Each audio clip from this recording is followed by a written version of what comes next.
Heard a story about lads from Ireland yesterday. Yeah. You spent a lot of time with them. I saw it all over Facebook. Tell me about it, will you?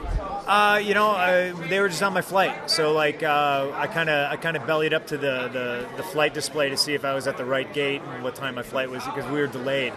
And these four kids from Ireland were like, "Whoa, hey, we're big fans, blah blah blah." And they were super cool, super respectful.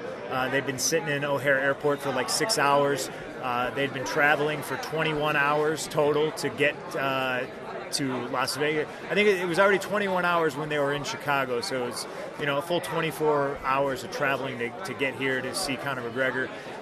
You have to appreciate that, though. Oh no! That's what I thought was spectacular about it, And we talked about everything. We talked about Mendes, McGregor. We talked about Aldo. Talked about all the UFC shows that they've been to. They asked me questions about pro wrestling. They asked me questions about MMA. And they were all just super cool kids. You know what I mean? It was a good experience, and I think it shows a couple things. It shows how powerful UFC is. And it shows how awesome Conor McGregor is. You know what I mean? Like, I know what it's like to have your hometown, solidly behind you. This guy's got a whole country coming. Half my flight was people from Ireland, I bet you. And I think that's awesome. Were you shocked at the level? Because it seemed at the start you were nearly taken aback at how good the level at Rufus Sport was. No, I'm not shocked at the level. I think it's awesome for me. You know what I mean? Everybody there's a killer. How can I not get good? It's exciting to me. Are you sick of the pro wrestling questions? Today, so far, no. Do you mind? No, ask me whatever you're going to ask. Every day's different, you know what I mean? If you look back to 2004, 2005, people of my generation, anyway in Ireland, we grew up with the Attitude Era. We had The Rock and stuff like that. Sure. But then, for whatever reason, slipped out. Didn't like it at all. People fell out of love with it. For me personally, 2004, 2005, Samoa Joe, Christopher Daniels, all of those matches is what got me back into it. Right.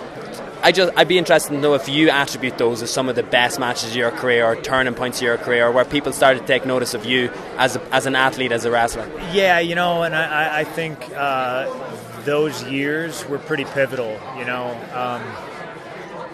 Joe went to TNA. I went to WWE, and we both took gambles. We had built up ROH to be a place where guys can go and not just work but learn and get better. A lot of guys had been around the horn working up for all these indies, and it eventually gets a little tedious when you see the same guys, and you know what I mean. Like, nobody's really getting any better. And we had this core group of people, and we turned Ring of Honor into something that I think we are all super, super proud of.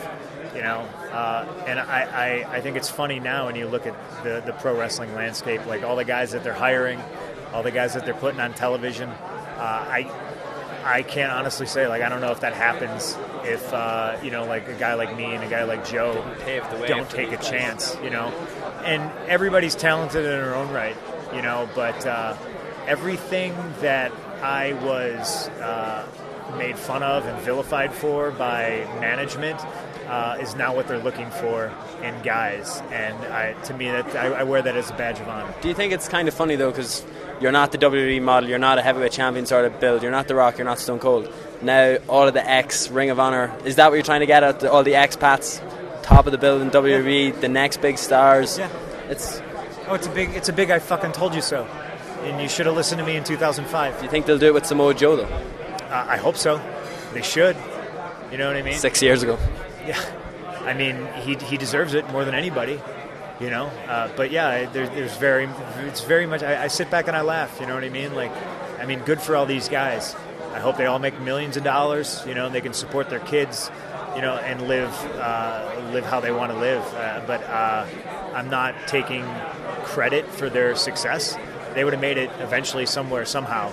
I just think it's funny that, the machine that never wanted me all of a sudden wants me. Just one final thing on that. BJ Penn, who was supposed to be here today, he's not here now, though. He he spoke about having not done martial arts in a year, and when you saw what he's achieved, like one of the quickest black belts in the US, first black belt American world champion in jiu-jitsu, you see how passionate he was about it and how good he was at it. You could argue the same for you, how passionate you were about pro wrestling, how you fell in love with it, and how you became one of the biggest stars. But now it's just don't care anymore. I find it hard to believe how someone can fall out of love with something that dominated so much of their life and they were so passionate about for years. And that's as someone who's big into jiu-jitsu. Like, burnout is a real thing, you know what I mean? And I was going at such a high level for so long, you know what I mean? And when, you know, if you don't believe in yourself, nobody else is gonna. I believed I was the best guy there, and because it is a fake or predetermined sport, I felt like I wasn't getting my fair shake, and I'd been there long enough and heard the same bullshit to know that I wasn't ever going to get what I wanted. So, you know, I peaced out. What are you going to do? You know, and now I'm in a place where if I'm not the best I can be, I'm going to get beat up. You know, and that's good. That's good motivation to be the best you can be. Well, on that, just finally before I let you go, Conor McGregor's here. He's the headline act. It seems it would be suicidal for the UFC not to pair you and Conor McGregor together whenever your debut may happen. Do you think it is something that they'd look at? Because the two of you guys together, you're bringing such different audiences. It could be record-breaking numbers for the UFC. It just seems like that's what they should do.